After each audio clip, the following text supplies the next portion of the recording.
Yo tout le monde, c'est Rocky Manga, j'espère que vous allez bien et aujourd'hui on se retrouve dans une nouvelle vidéo. Comme vous avez l'habitude, on va parler d'un éditeur.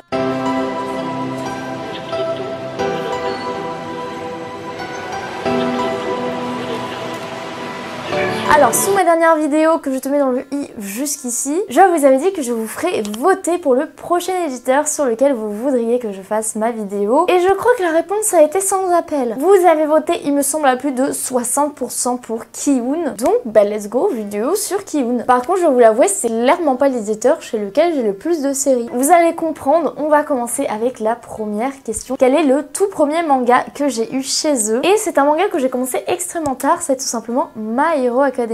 J'ai commencé MHA en octobre 2019, après des années de forçage pour que je commence. Non, j'abuse un peu, peut-être pas des années, mais j'ai enfin décidé de me lancer dans My Hero Academia, ce que je ne regrette pas du tout, car d'ailleurs j'ai rattrapé la série en 3 mois. Oui, ça fait beaucoup. Bon, à l'époque en même temps, il n'y avait pas tant de mangas que ça qui étaient sortis, il devait en avoir à peu près plus d'une vingtaine. Mais donc voilà, ma première série de chez eux. Ensuite, quelle est la dernière série que j'ai achetée chez eux? Ben, on va tout d'abord faire le dernier manga que j'ai acheté pas plus tard qu'hier. Je me suis acheté le tome 2 de Léviathan, qui est un manga à huis clos qui se déroule sur une station spatiale, vraiment très intéressant. Et le tome 2 est sorti, donc je me suis dit let's go, on va le prendre. C'est un grand format avec les pages noires sur la tranche, comme vous pouvez voir, qui sont beaucoup trop beaux. Les dessins sont incroyables et je ne l'ai pas encore lu. Oui, honte à moi. Mais quelle est la dernière série que j'ai commencé chez eux? Ça commence à remonter, hein. Maintenant, la dernière série que j'ai commencé chez Ki-hoon, c'était en juin 2022. Mais je vous ai dit que j'avais pas beaucoup de séries chez eux. C'est tout simplement Beyond the Cloud. Alors du coup, je suis à jour, hein. J'ai pris les 4 tomes. C'est un manga dans l'univers steampunk où on va suivre tout simplement Théo, qui est un jeune garçon qui recueille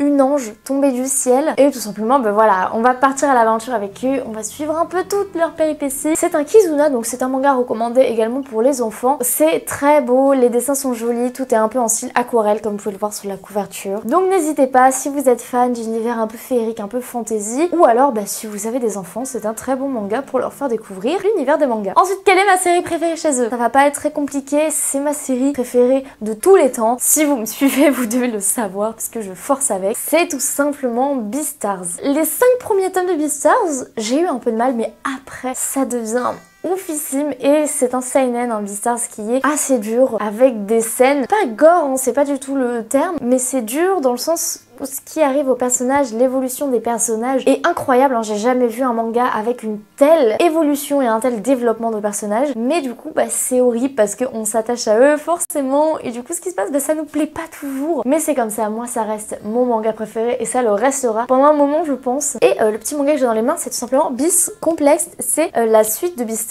enfin la suite, c'est en gros plein de petites histoires qui se déroulent dans l'univers de Beastars où on peut suivre beaucoup de relations interespèces. Donc par exemple dans ce tome 1, on peut suivre le premier chapitre, une histoire entre un lion et une chauve-souris, le deuxième une histoire entre un tigre et un castor, etc.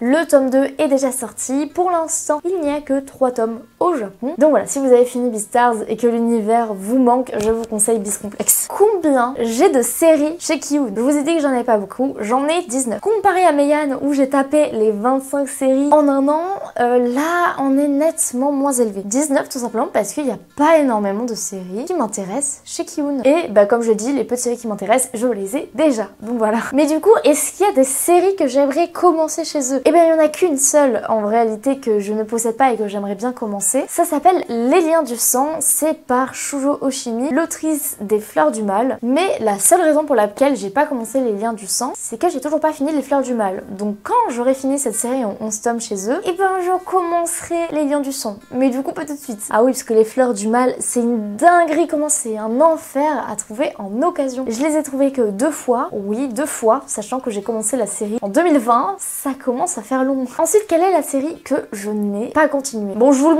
montre comme ça vous enlève une épine du pied. Jujutsu Kaisen. Alors, Jujutsu Kaisen, pour moi c'est une très bonne série, sauf que j'ai pas aimé Shibuya. J'ai lu les scans et je n'ai pas aimé non plus ce qui se passe après. Donc pour moi j'ai décidé de mettre un terme à la série. Voilà, j'ai lu en scan mais j'ai quand même assisté jusqu'au tome 13. Mais pour moi voilà, ça s'arrête aux alentours du tome 7 Jujutsu Kaisen et je ne vais malheureusement pas aller plus loin. Pourquoi? Eh bien tout simplement parce que on se perd trop là dans l'univers. Qu'est-ce qui se passe à Shibuya? Genre ok, les combats étaient stylés et tout, mais c'est les seuls points positifs que j'ai trouvé à Shibuya, c'est que les combats étaient stylés. Et déjà que vous avez dû le voir, je lis pas énormément de shonen. Si le seul truc que je kiffe c'est les combats, ah bah ça va pas le faire hein. J'ai jamais trop aimé le dessin, je me suis attachée à aucun personnage. J'ai trouvé que le développement était pas fou chez certains personnages, donc je vais m'arrêter là. Je ne dis pas du tout que c'est une mauvaise série, comme je vous l'ai dit, j'ai adoré les 7 premiers tomes et du coup, pour ne pas gâcher mon plaisir, je décide simplement de m'arrêter au tome 7. Ensuite, quel est le manga qui m'a le plus surpris? En d'autres termes, le manga pour lequel je ne m'attendais à rien et pour lequel j'ai été ravie d'avoir commencé la série, c'est tout simplement Père et Fils. C'est un manga terminé en 8 tomes et c'est incroyable. C'est un manga qu'on pourrait qualifier de Yashikei. Le Yashikei, si vous ne savez pas ce que c'est, je ferai peut-être une vidéo à ce sujet-là, mais c'est tout simplement les mangas qu'on commence et avec lesquels on vide sa tête. Père et Fils, ça te fait oublier tous tes soucis et c'est un manga extrêmement poétique où on va suivre à l'époque un apothicaire itinérant qui du coup partait sur les routes la plupart du temps et a eu un fils, mais malheureusement sa femme est décédée et donc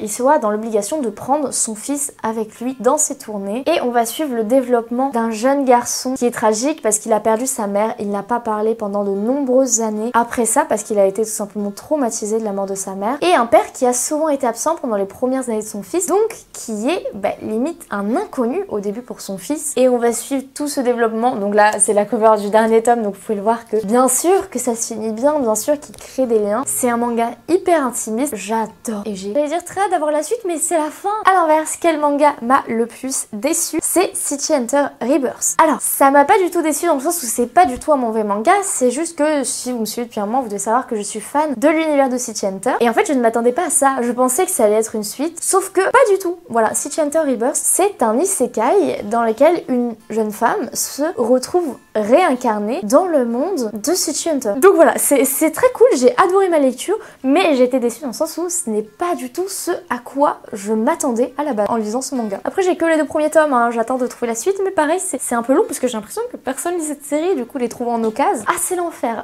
Et la dernière question c'est, as-tu des goodies? Oui, je crois que Kiun, c'est la maison d'édition chez laquelle j'ai le plus de goodies, donc attendez, je vais vous chercher tout ça. Bon, j'allais oublier de remettre mon micro, on est où? J'ai une figurine et 3 figurines pop. La figurine est en rapport justement avec Jujutsu Kaisen, c'est une figurine de Yuji, que vous avez déjà dû pas mal voir parce qu'avant elle faisait partie de mon décor juste là derrière. Et je trouve cette figurine incroyable, voilà c'est tout ce que j'aime, il est en pleine action, en bas on peut voir, voilà, la roche qui sort de terre et je trouve cette figurine absolument magnifique. Qui plus est, je l'ai eu pour 10 €. Oui, elle était en promotion chez Manga Story, hein, ne cherchez pas. J'adore cette figurine, je l'ai eu pour mon anniversaire et je suis fan. Et les figurines pop, c'est tout simplement des figurines pop My Hero Academia. Et les 3, je crois que ça fait partie de mes figurines pop préférées. En premier, on a cette magnifique figurine du million qui est incroyable. Alors moi, comme vous savez, j'adore les pop qui sont dynamiques où il y a un socle qui n'est pas un socle transparent. Et donc voilà, le million en pleine action, la roche qui sort. J'aime bien la petite ref au fait qu'il soit intangible parce que je sais pas si vous allez le voir, mais là, on a une roche qui lui transperce le pied